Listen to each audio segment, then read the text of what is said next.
Amen. You may be seated.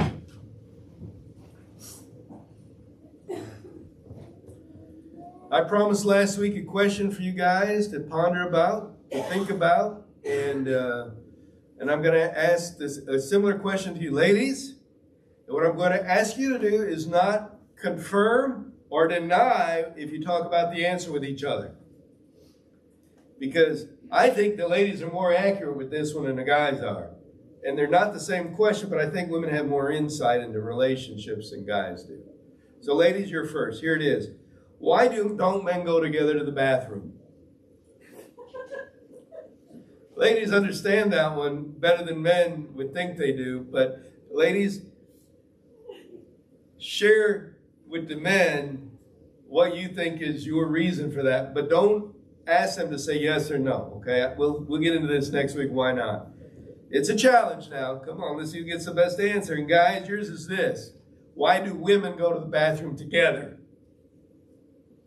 Us guys don't really know the answer to that one real well. And so we're going to ask the guys to talk to some ladies and see if, and share their answer to that question. Let's see if you get it right. My guess is if you even get a part of it right, you're doing well.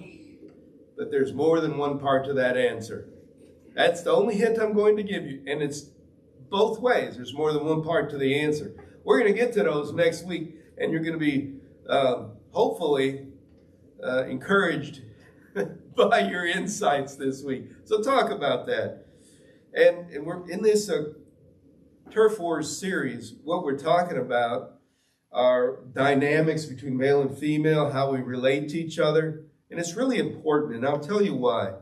Because the key verse last week was Ephesians 1:10. And that verse says, in the dispensation of the fullness of times, that God might gather together in one all things in Christ, both which are in heaven and which are on earth, in him. In other words, God's trying to create unity. And if you look around our world, there's not a lot of that. Whether it's the church or relationships or identities, there's not a lot of common ground or unity in it. And what we see is men getting shamed for being a man, saying they're too manly or they're not able to relate, or women getting treated like they're lesser than a man, or all these things about equality have come up over the years and has created the mass confusion, but not unity. Folks were wanting equality, but not unity. And that's the issue that we're facing in our world today and in our country is we're trying to be equal rather than unified. We don't know how to do it. We can't put those pieces in place. So this morning, what I want to do is give you some characteristics of men, how they think, how they operate, and how to communicate to get some unity going. So if you want to have a conversation or get things done, ladies, listen up. Guys, you might feel like, well, why is he telling them secrets? Because I want us to be in unity with each other.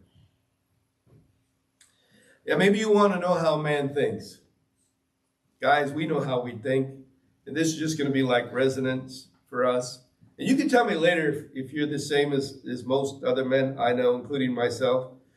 And ladies, if you want some pointers, it's your day. In Genesis chapter 2, verse 18, we read this verse. It is our verse of the week. The Lord God said, it is not good that man should be alone. That verse is really important. I've heard a lot of different sermons, ideas about what that phrase means and what it's all about. But if you hear it in the context of what was going on when it was said and understand why God said that, you'll hear it a whole lot differently after today. I believe God said, it's not good that a man isolates,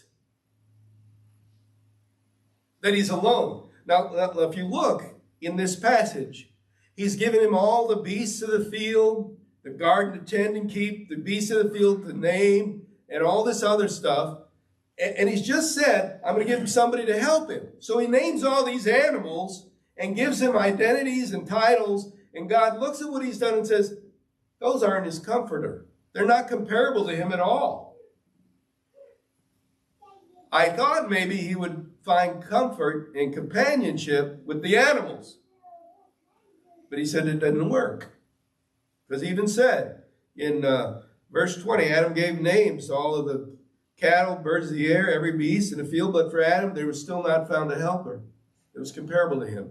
But he just said in verse 18, I'll make him a helper comparable to him. Because it's not good for a man to isolate.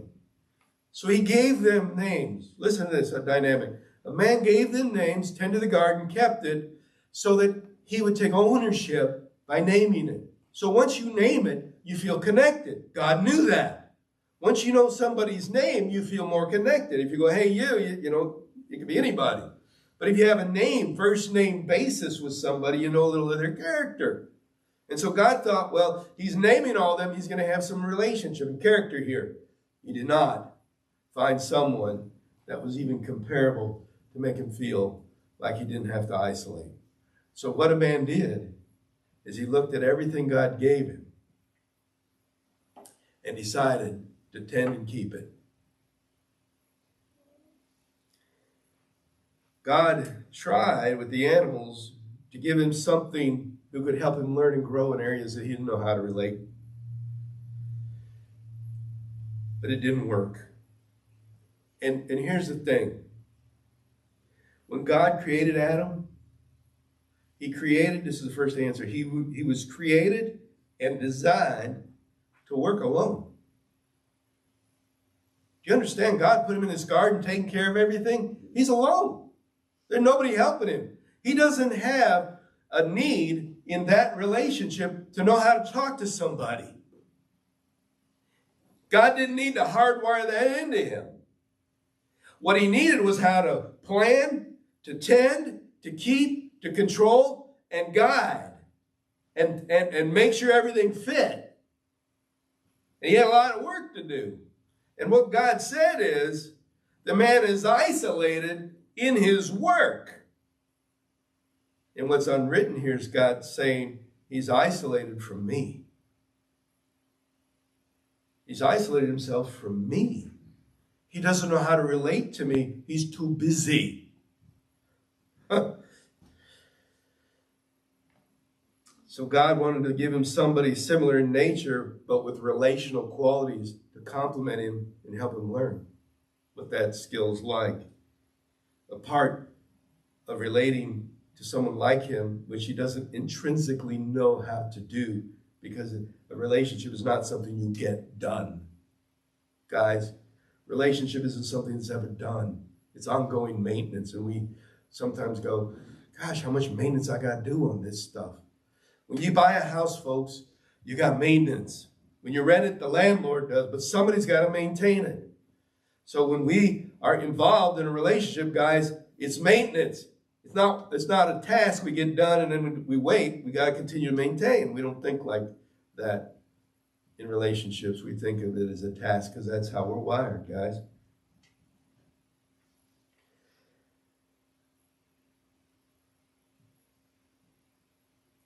And what's interesting is we can't control the one he gave us. We can't know her by trying to do things and get it done. And we don't realize she can add to our lives if we learn how to relate. We don't think that way. Now, Adam is brought this woman. He senses that she belongs in his world, but he's not sure how. He doesn't know what to do with her. He can't name her, and other than give her the name, that's the only thing he got. The rest of it, she did. And he says to himself, I can't control her. I don't know what she's doing in my world, but I sense there's some reason she's here because a part of me was taken to make her. So somehow or another, I'm connected to her. I'm just not sure how.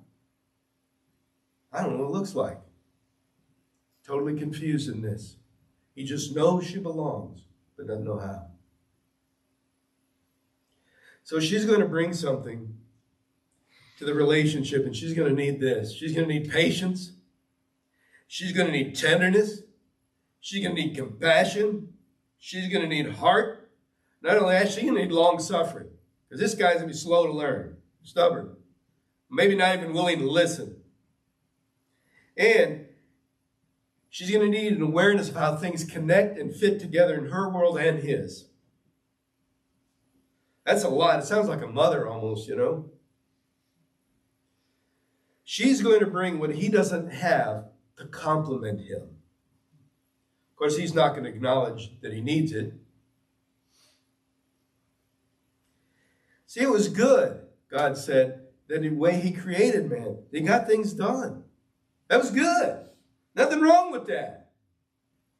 And he worked just as God designed him, to do the task, to get the job done, to move on to the next thing, to do the job, to run it like it's supposed to be run, and make it work.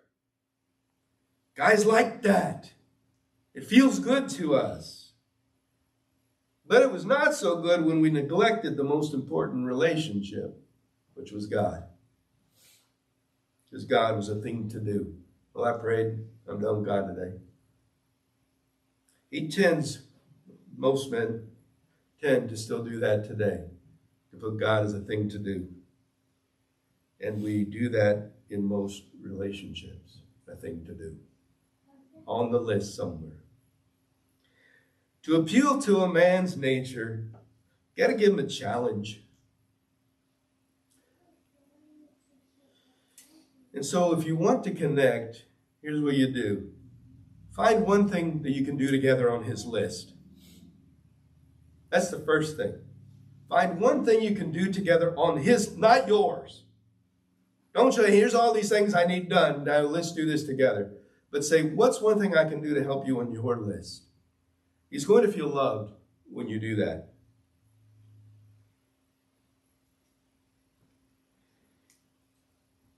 He is going to realize that you see God's design in him. He doesn't understand why, but he knows. So that's the first thing about a man, is he's created and designed to work alone. Another way to say that is a man desires isolation to get his job done, to be not distracted. Secondly, man was focused by design. This caused him to isolate. He works on his task. He gets it done. That's why we like the phrase, get her done. Just do it. We like those phrases as men. Because, and why is because we were hunters. But not just hunters for something specific. When guys go hunt deer, they're not going, I'll take the first little thing that runs along. They're going to wait hours and hours and may never get one, but they're looking for that buck. Not just any buck, that buck. And you might see, because among come by, but the guys aren't looking at that. And when we're going, just shoot Bambi, bring him home, we'll eat it. Guys are going, you don't understand. I'm hunting, I'm pursuing one thing. And there might be 50 deer out there, but he's looking for that one lurking in the woods, waiting for him to move so he can see him. And once he comes, he's going to wait on his timing for that deer to come out. And he's going to go for that one. Because he's a hunter. And he's after one animal. And it's ingrained because we're intended to feed our family. We don't need the whole flock. We need one. But we want the best one. Because we like to rise up. We like to get the good one and show off our trophies because of what we've done. We're men. Yeah. Like that. Maybe you understand that, guys. I sure do. And we don't pursue several animals. And if you look in Genesis chapter 2, verse 15, what God says, he told the man to put him in the garden to tend and keep it. To tend and keep. To work it. To watch it. To protect it. To love it. And if you take care of your land and your property, your land will respect you right back by being something you want to have. It'll continue to produce or do what you want it to do. That's kind of the mutual respect given back. Now, women back in the day were the gatherers. They didn't go like, oh, we'll just go after one carrot. They went after the plants, things that were stationary. And you think about this, it's kind of funny, but it's true, because women are good at focusing on many different things and how they all fit together. The man focused, the woman gathered. And it's like us, when we want a salad, guys, and we're hungry, what do? We throw lettuce and a tomato on top of it, salad. Women, they're going to go, well, I got some of these carrots, I got these croutons, I got these sunflower seeds, I got these raisins, I got craisins, I've got tomatoes, I've got onion, I've got all these things for color, and texture, and flavors, because she wants the experience with the salad. And the guy's going, I just want to eat and get on my way back to doing what I was doing. But a woman wants to enjoy the trip. She wants that salad to be something besides something to eat. She wants to relate to that experience with all she is. And so she can bring everything she can into it to let her world be enriched by it. And so when she lays that in front of a guy, he goes, what's that? That's a salad. He said, where's the lettuce and the tomato there? And on all the ranch or Thousand Island, it's supposed to be drenching it. I need something to eat so I can get back to work. If you're going to do anything, put chicken on it or steak. But the guys are very simple because we're not focused on the process. We're focused on getting it done so we can go back to what we were doing. It's true. So women gather, men look for one thing and then do it and go to the next. We went to work. I mean, that's what we're designed to do. We're designed to work. And when Adam was created, there wasn't a person to distract him. Men hate distractions. We were created, designed, and planned to work alone. We weren't geared to relate, but to work. Well, like I said, there was nobody there to relate with. So he didn't need that. And it's beneficial when it comes to getting stuff done for guys. It really, really is. Because we can get a lot done in short order. But here's the problem. It can detract from relationships. Because those are another task that he sees he's got to do. Right? He can get a lot done that can lead him to anxiety and frustration when things don't go the right way. When my computer blue screened this morning and I lost everything I'd been working on to update everything for this morning, I was mad. I said, I hate technology. I don't want to do another bulletin. I'm done. Because technology is great when it works. It's what we like about stuff. It just works. When it doesn't work, we hate it. Guys do. Women just go, well, just, do something else. So I'm telling my wife about this. I don't know if I'm going to have a bulletin. I forgot this. I had second Sunday Easter on Palestine instead of third Sunday. I didn't have enough time to proof it. And she says, just a bulletin, hon. They're after the sermon, not the bulletin. I said, but the fill in the blanks aren't right. They're going to look like I'm a fool. I'm incompetent.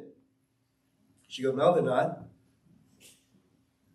You don't need all that stuff to speak a good message. Look at the bigger picture. Look at how it all goes together, what the real reason that you're doing this is. You see, this sermon got built some more by the frustrations I had this morning to show you how a man thinks and how a woman thinks differently. She brought that along, and I was able to calm down a little, take a few breaths, and go, yeah, I suppose you're right. I just hope folks don't think I'm an idiot.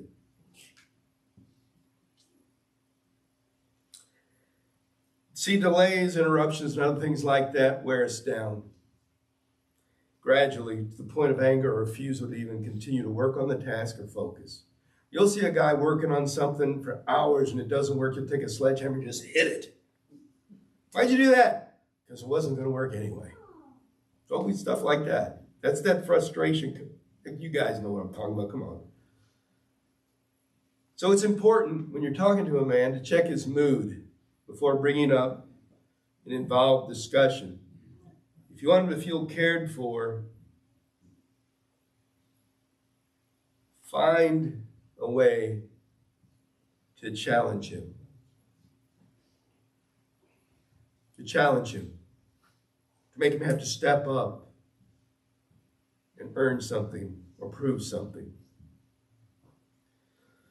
This will surprise him if you've never done it.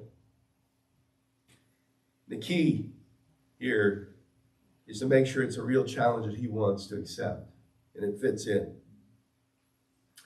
And when you do, he's going to feel closer to you because he wants you proud of him. And I'm going to show you, honey, I'm capable. And when I do it, I'm going to feel good about it. And he thinks, and you're going to love me more because I did. So give him something to challenge him. Now, I don't mean like something stupid. I mean something serious. Now, like, I challenge you to take the trash out by 5 a.m. every morning. Good luck with that one, okay? You're lucky if he gets it out in time for the trash truck once a week. Some of y'all know what I'm talking about. Or else you were watching me on camera. It's odd how a man, when you challenge him, wants you to know that he's capable as a man. He really does. And he'll reciprocate with his affection for you and showing you he will rise up. Third thing, a man's like a rifle, or a rifleman, if you will, but a rifle. This is what goes in the blank, with laser sight, focused on the target. A man is like a rifle with laser sight, focused on the target. A woman's like a shotgun. Spray shot everywhere. And it's funny because she's aware of many targets at once. The guy's not.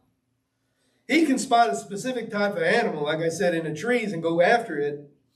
But at the same time, another one just like him might be behind him or the left or the right. But he can't see it. He's on that one. He's scoped. He's focused, just waiting on that dude. And there could be a better one this way or that way or behind us. But he don't care. He's got what he's wanted in his mind. And you could say, well, you could get both. No, I'm after that one. That's the one. And you can't talk him out of it. You can try, but he's already got that thing locked in and blinders on. Laser focus. It helps him to narrow the task, and he's got to do it. He's got to. It's how he's wired. Now, this can be good, but a problem arises or quick solutions needed. It's quite annoying when he won't listen for any other solutions or feedback because he's too focused on one thing. Women say, you're obsessed with that. You won't stop thinking about that thing. Okay, just do it, get it done, and let's get on with life. It's what women finally frustrated with their men will say sometimes. He may even go without eating, sleep, taking a drink of water, even resisting going to the bathroom until he reaches a stopping point where he's got what he's got done. Because of that, a man needs to be aware of needs to be aware of his needs and how to meet them. Otherwise, he's going to forsake those needs to finish what he's doing. Man's mowing his lawn on the tractor, right? You bring him a glass of ice water, tea, something like that, and he continues on his way, he feels loved. If you say, honey, I need a glass of tea or ice water, she said, come and get it. You know what a man's going to say? I ain't got time. Well, then the wife will say, it's only 30 seconds. And you'll say, you don't understand. I got to stop the tractor, pull it over, get off and come in, find glass, get the ice, get the water, get back on. And by then, I've wasted a lot of time.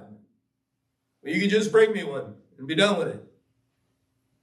That's how guys think. And so if you bring him a glass of water, realize he's hot and sweaty, or he's hadn't eaten in a few hours and looks like he's famished, and you bring him something to eat, he's going to look at you with love in his eyes and get back to work because you've loved him in that moment. So find a way to be aware of and meet his needs. Maybe suggest you take a rest or a breather and ask if there's anything he needs that you can get for him. I don't know if you know what that says, but a man hears that as love language, because you're helping him continue to get done what he needs to get done with something he considers petty, like eating and sleeping and drinking. And if you could go to the bathroom for him, he'd probably let you do that. It's true. So that's the third one. A man, this one is one that didn't get corrected. It ends that he will speak about what he knows. The rest of that wasn't supposed to be there. He will speak about what he knows. Or he wants to know, something that he wants to know. He doesn't want to talk about things that makes him look incompetent. Unfamiliar conversations are tough for a man. Real tough. He's got to override his internal warning screaming, this isn't productive. I don't know anything about this. It's not going to help me get anything done. Why are we talking about this? So when he asks for help, he's seeking ways to make his work or his life easier. And he won't waste words or time with conversation much, as he knows there's more important things to do than talk. That old phrase, get a lot more done by doing than talking, would be a man's phrase. Statistics show us that men speak approximately 7,000 words a day, mostly about details, numbers, or stuff he's doing. A woman speaks 20,000 words a day, mostly about relationships that she's involved in or with her environment that she's working with. The guys don't get that. He realizes that doing things requires less words than relationship management. I mean, what do we do, guys, when we're working? Are we talking to, hey, board, you need to be cut right, you need to let me cut you. And no, we just go, let's get this on, let's get this done. We use 6 words, we cut the board. We don't talk to the board. We don't talk about anybody cutting the board. We just do it. The words slow us down.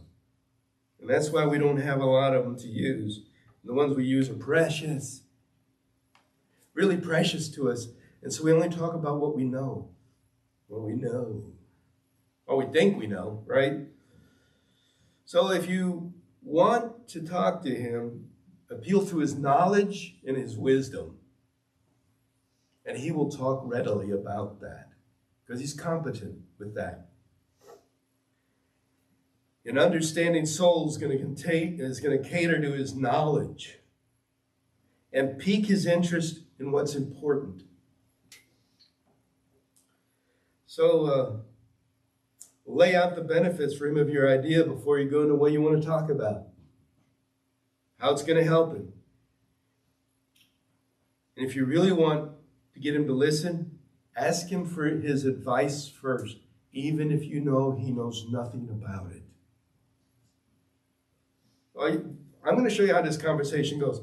So, honey, I was thinking about the grandchild, and this child needs some medicine for this condition. What do you think they have? What do you think we should do about it? You know what he's going to say? He's not going, I have no clue. He's going to go, hang on, let me check Google. And he'll say, well, it could be a lot of things first, then offer solutions after that. Because he doesn't want your answers until you've respected that he might have some that might be worthless or worthwhile, but he's going to speak what he knows. And he wants you to know what he knows. You want to know it or not, whether it's accurate or not, because he doesn't want to feel incompetent in a conversation. The thing you can say, you think this would work? Or maybe, what would be the benefits of doing it this way? So you've already got your solution in mind, but you're not telling, let's do it this way. You're saying, what do you think would be the benefits of doing it this way? Would this be easier? And you're asking him the input what you already want to do. Now he thinks it's his idea, and you got ownership. If it's his idea in his mind, you're unified, aren't you? Works better that way. I ask him for advice first, offer solutions second.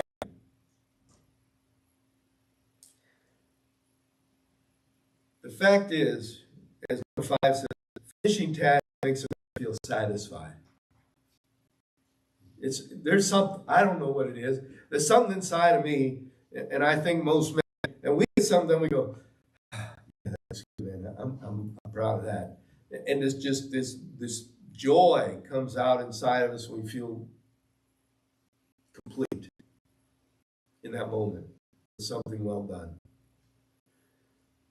We've polished our car and we look at it, it's clean and spotless. Go, man, that looks good.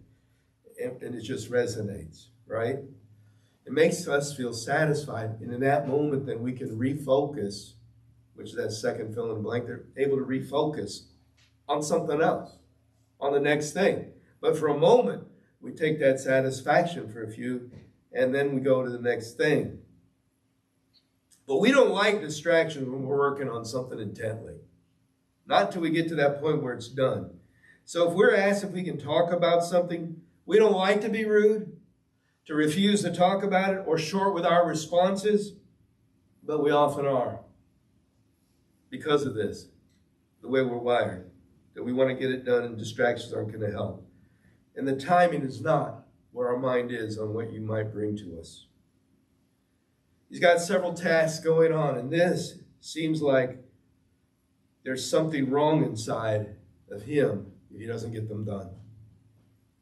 I'm not a man if I don't get these things done. I haven't done anything. And that's how God designed us. It's not wrong. It's how we are. We just need to understand that to be able to work in those parameters. And so when you ask him to discuss something, he needs to prepare on several levels. And here's what he needs. He needs to know how long it's going to take, what the subject is, how urgent it is for you to talk about it, and then you all set a time together to talk about it. He's going to accommodate that. But if you say, and he's working on something, you go, honey, we need to talk. You know what he's going to do? You say, I ain't got time. And then warning signs are going off in his head. Wonder what she needs to talk about. What do I do now? What's this? What's that? And he's trying to not be distracted by all that stuff going on. So if you would say, hey, we need to talk, let's set a time, he can take a few seconds to set that. And if you give him a subject and how long it'll take, he can schedule that into his thinking to fit it in. And then you'll have him for that period of time. At that time, he'll be available to you because he's ready. Not ready when you ask him right away. He's got to plug it in. He's very awkward when something pushes against his operating system. He can't stop what he's doing and resume it easily, just like the rifle and you try to focus him another way. Your conversation is going to seem like an interruption to him, like it's rude. So he has to set it up, pick up another rifle, and take the one he was not ready to use, aim it inside it, and get ready to use that. It takes too much time for him. The conversation you seek may be very necessary, but he won't prioritize it unless he sees it helping him get something done right then. It's not wrong. He's not wrong in this. It's just how he's wired to operate, and he's operating within who he is. So when you want to talk, as it says, tell him about the subject matter, how long it's going to take, and then agree with him on the time. Guys, if you can agree with me on this, guys. Ladies, if you say this to your guy that you're talking to, he's going to go, okay, yeah, let's do it this time. I'll be ready. And he's going to go, wow, yeah, of course. Because he wants, again, to connect with you. But he wants to do it when he's able and prepared. Because he doesn't want to feel stupid talking about it. That's why he wants to know the subject. See, a man is linear in his thinking. Linear means he puts one thing in front of the other, in front of the other, in front of the other to get to the end goal. He's not able to distract from that pathway easily. He knows how to put things together and make it look right. As long as it goes the way he's thinking it's supposed to go, it's fine for him. But if he has to pull away from that and go off on side tangents or distractions, all of a sudden he's no longer linear. He doesn't know how to get it done. He gets confused, frustrated, and has to restart. It's kind of funny, too, because it's why man explains things in detail. even if you already know what he's talking about. Because he's got to start at the start and go all the way to the end to explain it. And ladies, if you interrupt what he's saying while he's making this thing from beginning to end, and you go, well, what about this? Well, wait a minute, where was I? Okay, let me start over. And he starts over again. Ladies, and if you interrupt him again, he's going to start over again, and you're going to think he doesn't think you have a clue what he's talking about. But it's not the case. He's got to start where he remembers the whole trail of events. And most guys can't stop in the middle and restart in the middle. They got to go back to the beginning. We call that mansplaining. But it's not mansplaining. It's a man trying to think out loud for you. And he can't somehow start in the middle. And never has. Because he's not wired to think, pick up in the middle, and keep going. That's why interruptions mess with him. Because then he's got to start over and remember the process.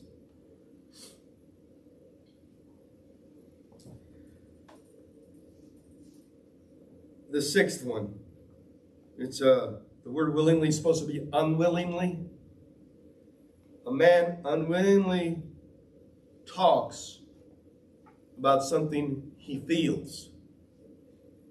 A man unwillingly talks about something he feels. In other words, he's not going to bring it up. It's not easy for him. It's not that he can't, he just doesn't know.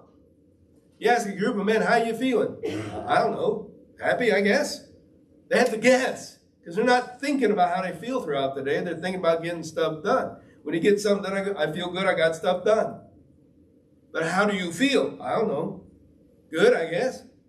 That's what you're going to get. He just doesn't know. He ignores this side of himself in order to focus on tasks. That's built in. And so at the end of the day, guys are going to look down and go, man, when did I cut my arm? Gosh, man, I must have hit something pretty hard. I got a bruise here. Guy didn't even know it because he's so focused on what he's doing, he doesn't even feel stuff that happens to his body unless it stops him from doing his work or limits it. Gosh, man, now I got to clean that up and I got to stop, man. Or if it's just a little bit, he'll go, oh, man, that's a mess. I'll clean it up after I'm done. That's how guys think. So he doesn't talk about how he feels. It just isn't important. Doesn't get things done to talk about it. His mind. And what you do there is not what's listed there. It's ask what he accomplished that day. You'll know how he feels about what he got accomplished. Yeah, I got this done and this done and this done. So how many? So you feel pretty good about that? Well, I had 4 other things I didn't get done yet. Not a bad day. So now he knows how to talk about how he feels because you're talking about the stuff he got done. And if you ask him what he got accomplished, it's nothing. You know how he feels. Or if he says, man, I got everything done on my list and more, you know he feels confident and joyful. But he would never tell you that because you don't know. A man just doesn't know these things about himself. He just operates and getting stuff done all day. The fact of the matter is you can help a man come out of his focus fog. That's what I call it, a focus fog, because he's focused so tight in on something, by appealing to the other part of his design plan. There's another part not mentioned in Genesis. The Bible says when you come to Christ, you're made to sacrifice as Christ did. That Ephesians tells us that a man is to love his wife as Christ loved the church.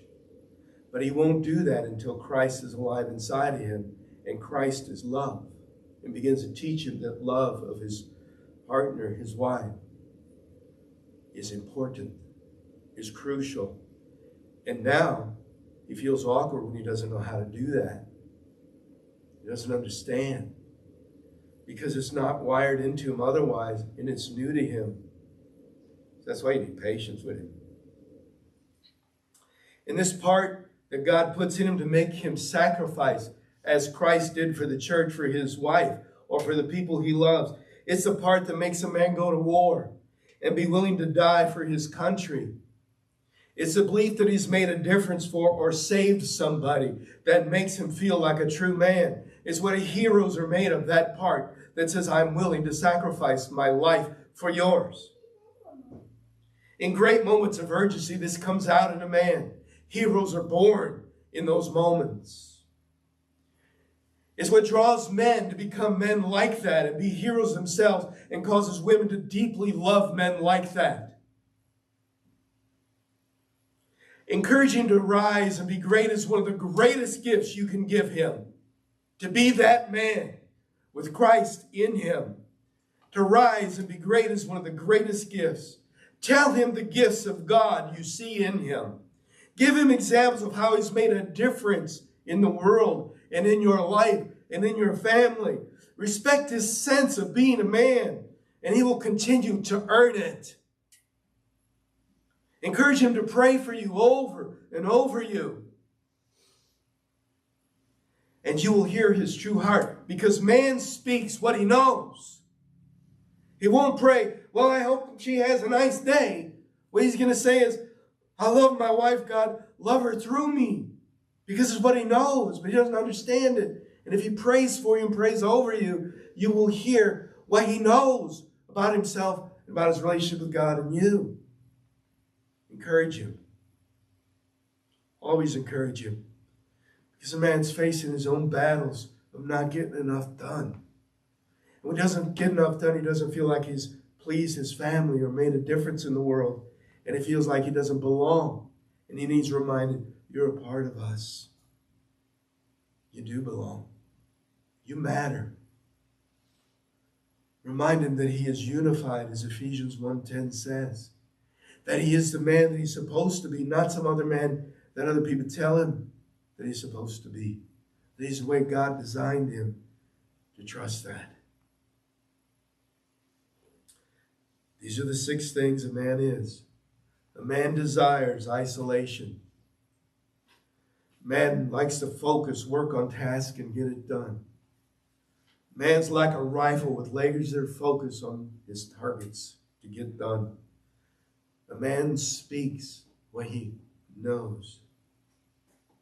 A man is linear in thinking. A man doesn't talk about how he feels. You can help him come out of that focus fog. Because you're comparable to him. You can teach him about himself and love if you'll encourage him. Would you pray with me?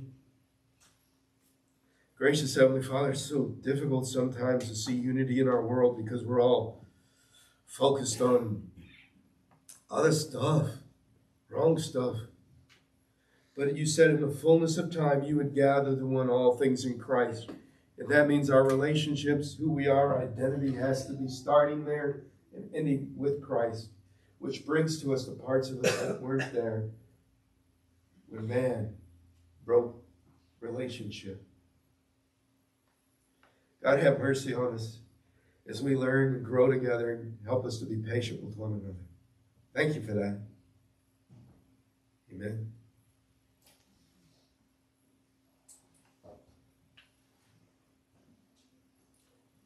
Let's all stand and turn to 348, please. Let's do the first, second, and last verse. Jesus is calling.